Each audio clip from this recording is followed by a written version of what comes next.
Sécase la hierba, cáese la flor, mas la palabra de Dios vive y permanece para siempre. Por esta razón nos encontramos todos los días en este espacio que llamamos Reavivados por su palabra.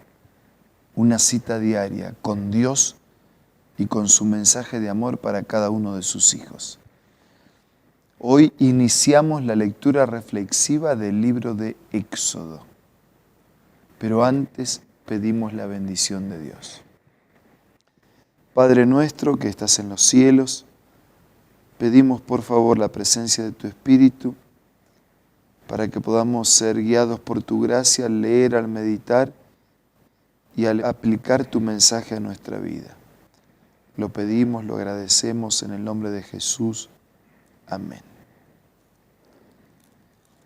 El capítulo 1 del libro de Éxodo, en realidad el libro de Éxodo es el segundo libro de Moisés, Pentateuco, son los primeros 5 libros de la Biblia. La abreviatura en su original significa "y estos son los nombres". La palabra Éxodo en español tiene que ver con salida, deriva de ese pueblo que sale, y estos son los que salieron, y estos son los que enfrentaron las dificultades en el desierto. Hay grandes temas en este libro de Éxodo, no solamente el poder creador de Dios, sino también el poder sustentador, la promesa de la liberación hecha efectiva, el acompañamiento de Dios en medio de las dificultades y su peregrinar, la ley de Dios, el santuario, el tabernáculo, son temas relevantes que se destacan en este libro.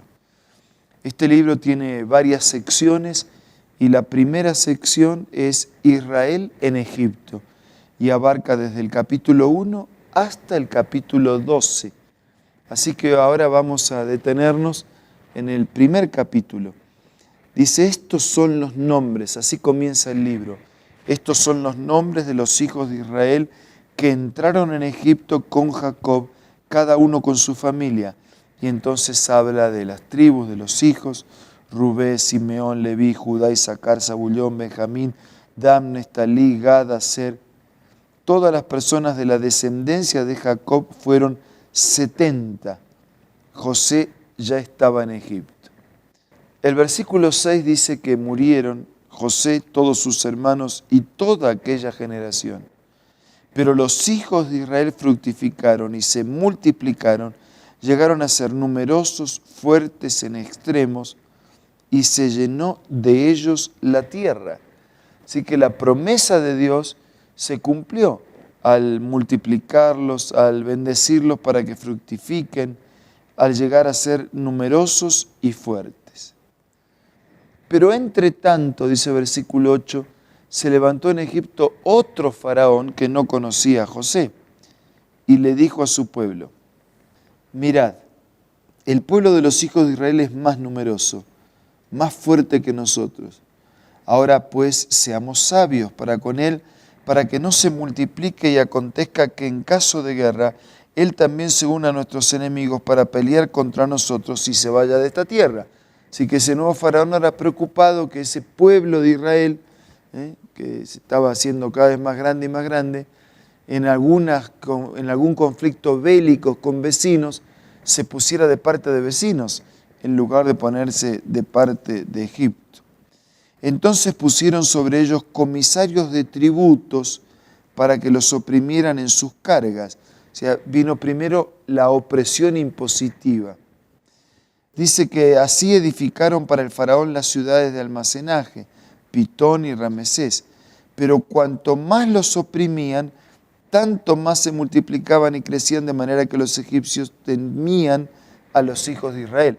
Así que la opresión tributaria no funcionó a los fines que el faraón perseguía, de debilitar ese pueblo, sino que cada vez crecía y se multiplicaba más.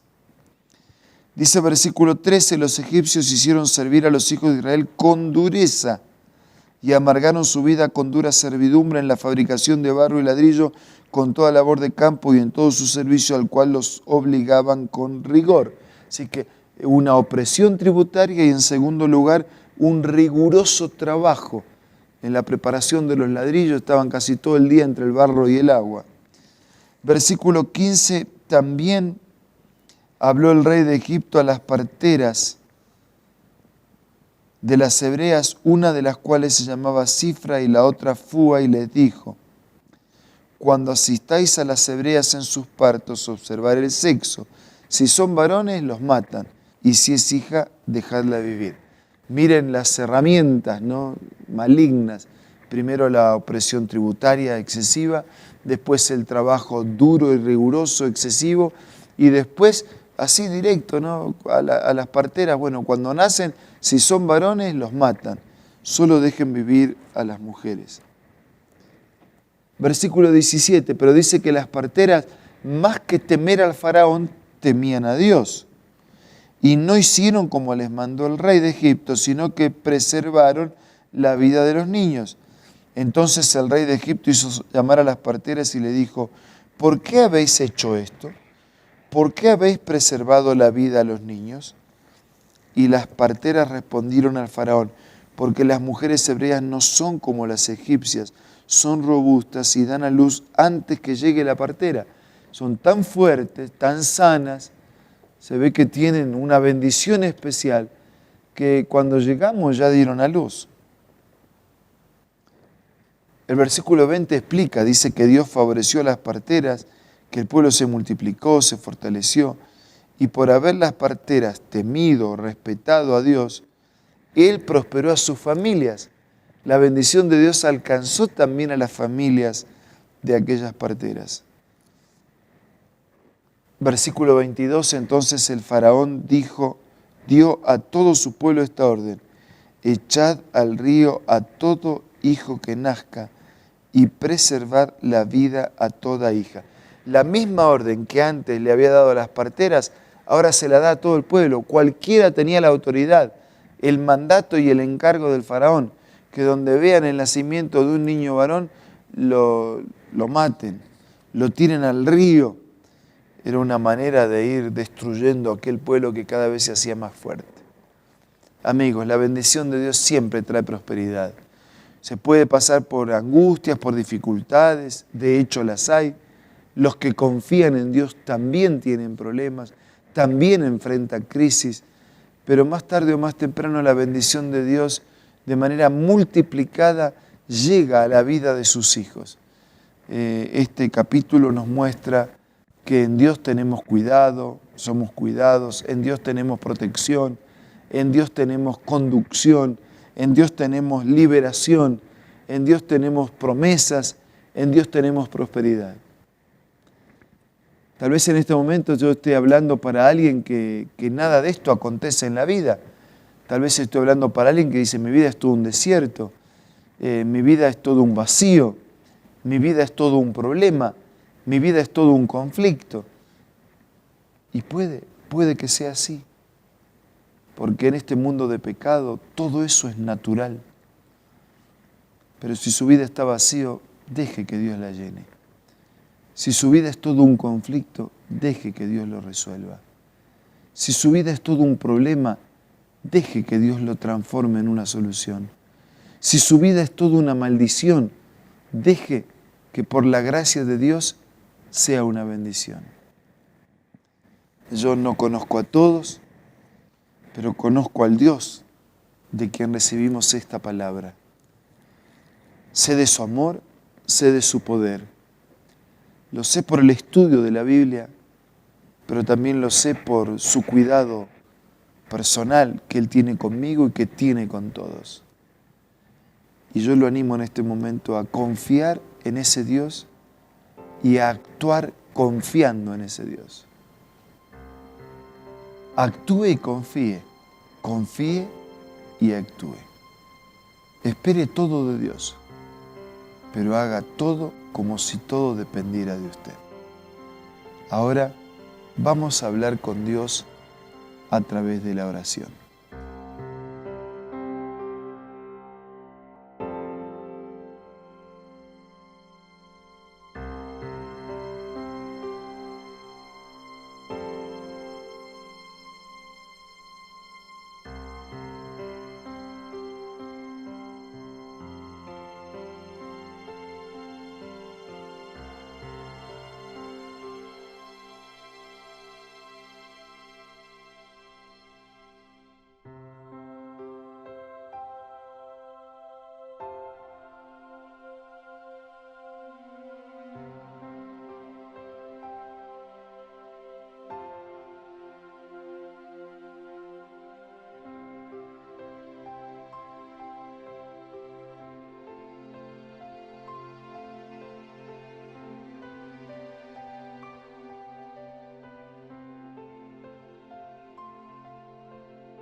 Padre nuestro, te damos gracias al iniciar este capítulo del Éxodo, por recordar la historia del pasado, pero también por recordar tus promesas y tus bendiciones para nuestro presente.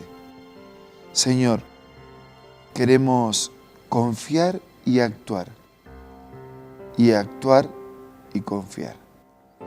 Bendice a todos nuestros amigos y hermanos. Te lo pido y te lo agradezco en el nombre de Jesús. Amén. Jesucristo, el Verbo viviente, es el único medio de salvación. Él es el centro del pensamiento de nuestra vida, la fuente y la autoridad de la doctrina.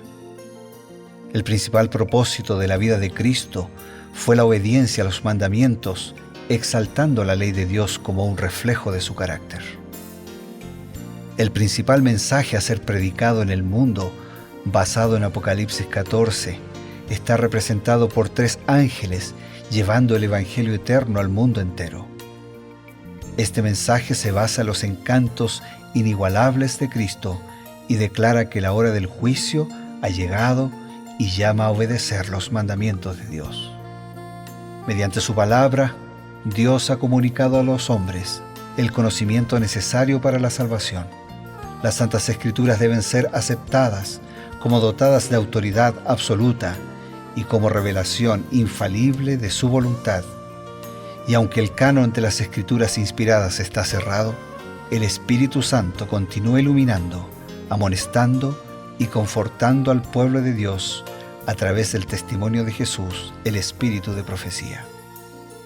El camino a la vida se traza a través de un camino angosto que debe ser recorrido con confianza en las promesas que Dios dejó a hombres y mujeres fieles que dedicaron sus vidas hasta la muerte por el Evangelio eterno. Los fundadores de la Iglesia soñaron con el día en que la revelación sería una realidad en sus vidas. Miraron con los ojos de la fe a aquel día glorioso cuando finalmente la promesa sería cumplida en la venida magistral de Jesucristo a esta tierra para recompensar a cada uno según sea su obra.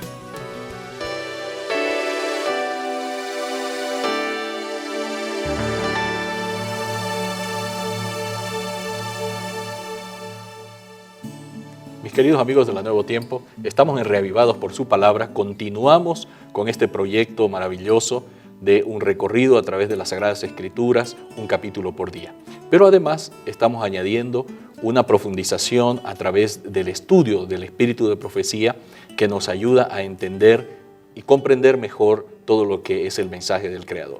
Estamos con alguien que ustedes ya conocen, el pastor Bruno Razo, que es el líder de la Iglesia Adventista en Sudamérica y, por supuesto, contamos con él para todo lo que tiene que ver con la explicación y la profundización de la palabra de Dios. Bienvenido, pastor. Muchas gracias, es un gusto, pastor Eber, estar contigo, también estar con todos nuestros amigos y hermanos para hacer esta ampliación del mensaje de la Biblia a través de los escritos de Elena de White, a través de lo que consideramos el espíritu de profecía.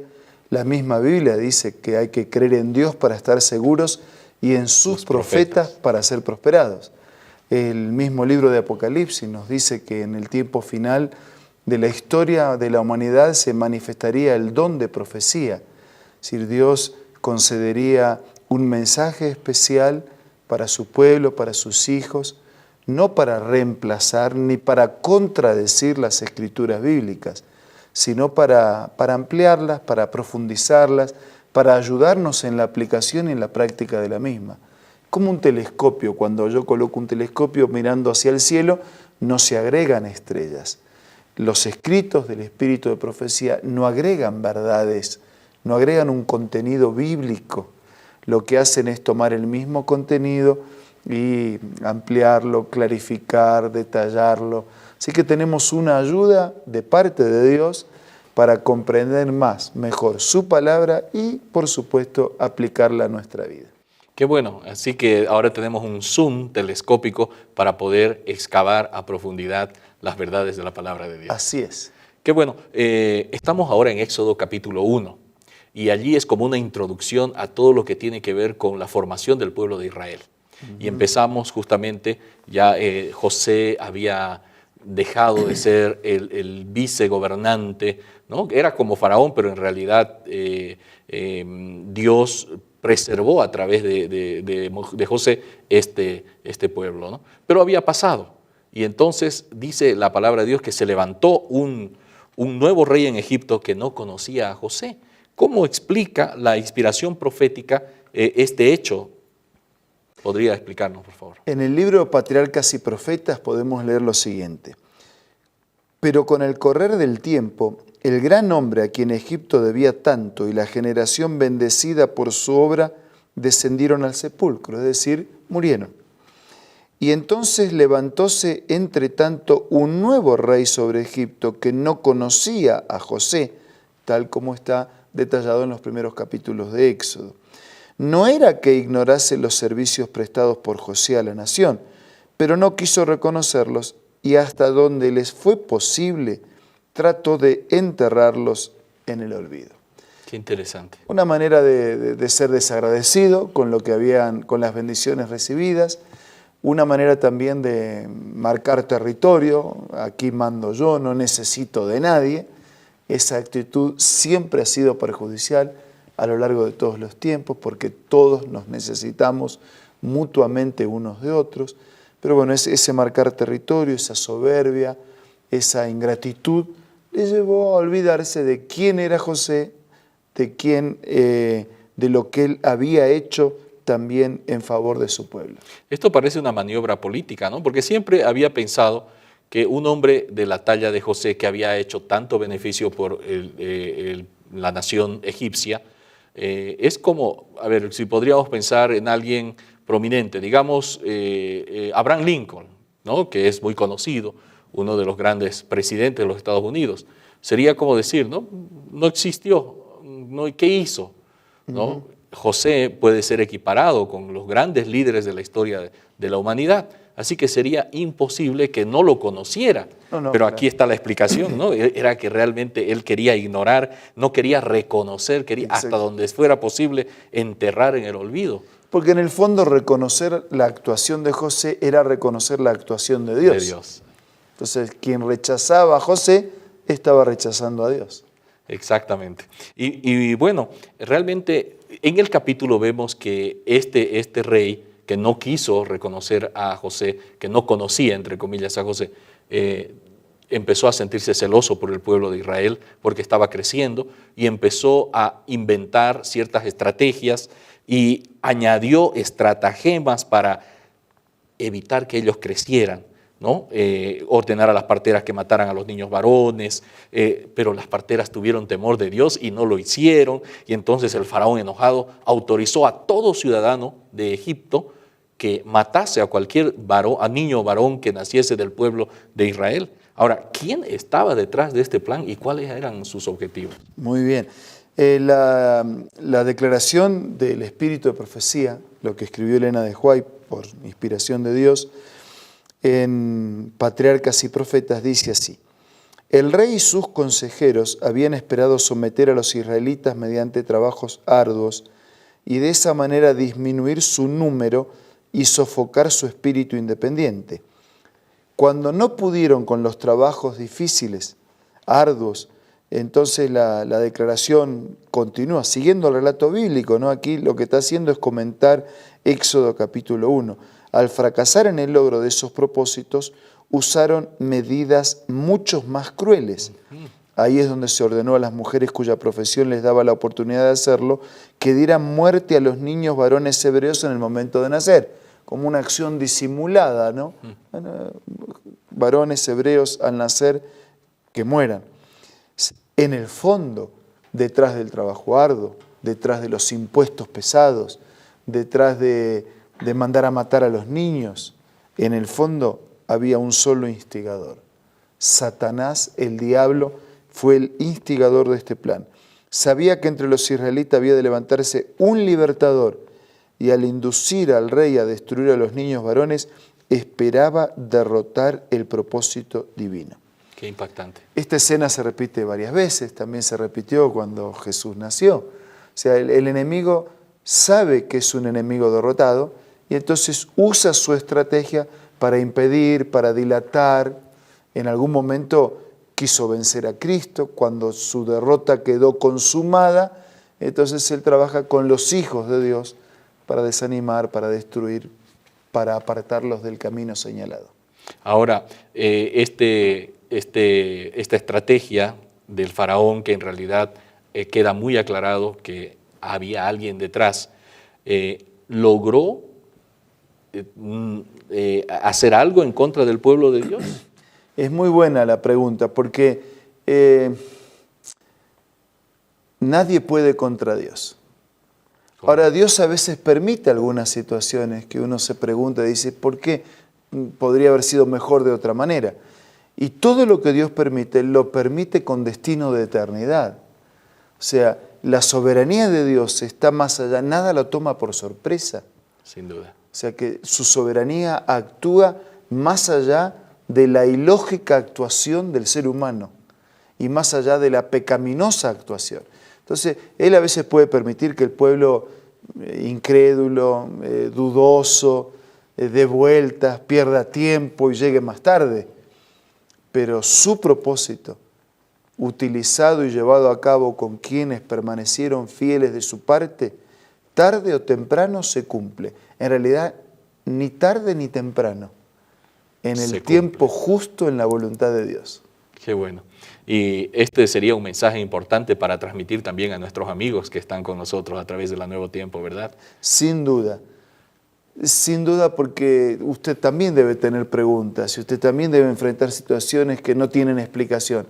Y usted también esperaría de que Dios intervenga y dice, ¿cómo después de haber hecho tanto bien, José y su pueblo fue olvidado?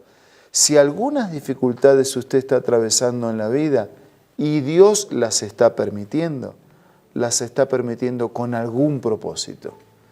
Propósito que nos acerque a Él, un propósito que nos permita tener prioridades diferentes en la vida, visualizar la vida desde otro contexto. Sea cual fuere lo que usted tenga que enfrentar, siga confiando plenamente en Dios. Ese sigue siendo el mejor camino. Hablando de este camino tan importante, nosotros realmente no podemos negar la dirección de Dios en la vida de las personas. Amén. Qué bendición. Y nosotros tenemos también un consejo que tiene que ver con ustedes. Así que aguárdennos, por favor. Hola, ¿estás listo para escuchar otro consejo? Vamos a descubrirlo juntos. Evítese el uso de mucha sal y el de encurtidos y especias.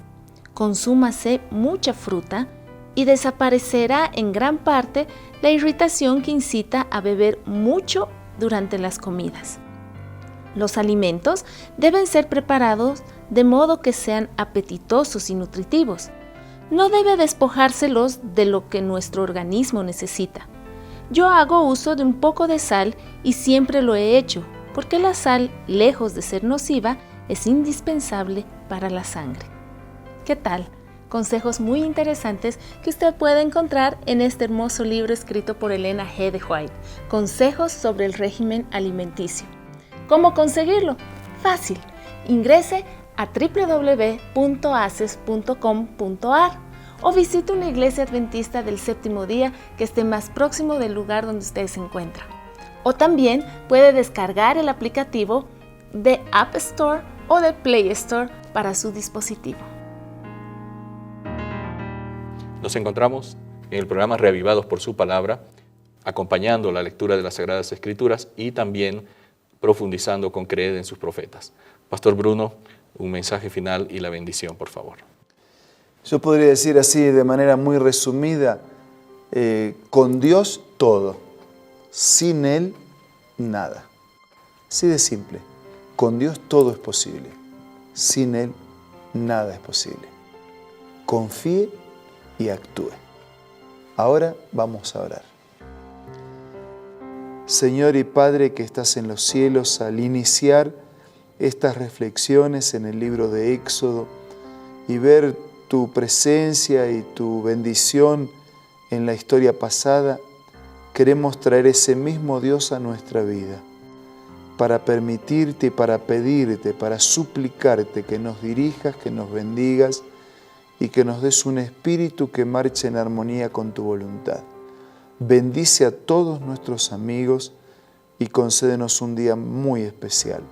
Te lo pido y te lo agradezco en el nombre de Jesús. Amén. Amén, Señor. Esto ha sido Reavivados por su palabra. Nos encontramos nuevamente aquí el día de mañana para continuar nuestra caminata a través de las Sagradas Escrituras.